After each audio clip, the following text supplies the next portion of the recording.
Bakit ho hindi nyo kaagad sinabi sa amin o sa publiko na yung nag-utos pala sa inyo na i-reinstate sa Superintendent Marcos ay mismo ang Pangulong Duterte? Nagpaikot-ikot ka pa eh.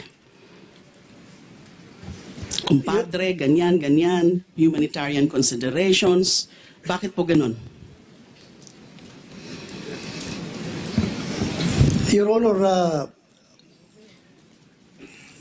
we are trained not to divulge, Your Honor. Alangan naman na sasabihin ko kaagad.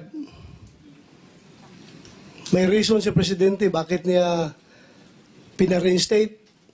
So inaamin nyo na po na si Pangulong Duterte mismo ang nag-utos sa inyo?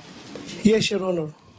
Kung hindi po inamin ng Pangulong Duterte na siya talaga ang nagbigay sa iyo ng order of reinstatement at inipit ka, maybe by this committee, at kung sino man na mga magi-interview sa iyo uli, yung ba hubang plano nyo, ituturo niya that so-called, ituturo mo that so-called kumpadre? At pwede hubang sabihin nyo sa amin, sino yung kumpadre na yan?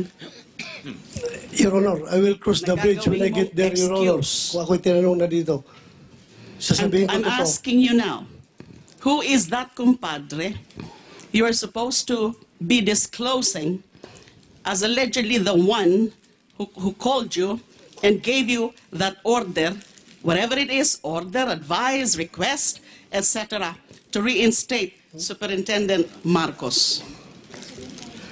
Your Honor, sinabi na ni Presidente na siya ang tumawag sa akin. For all you know, Your Honor, the President is my godfather sa kasal. At the same time, he's also my kumpadre, Your Honor. So siya Maraming pala- beses na kaming naging kumpadre, Your So Honor. siya pala ang ituturo mo eventually or ultimately, you know, siya pala talaga ang ituturo mo. Kung maipit, Your Honor, sasabihin ko, magpalit tayo ng posisyon, Your Honor. Ikaw mag-CPNP. Kung kaya mo Please pag-implicate do ka not ng Presidente, argue Your with Honor. me. Ronald. I'm the one asking you a question here. Yes, Your Honor. I Do was not saying. argue with me. I've had enough of you. Kayong lahat ng mga nagsisinungaling.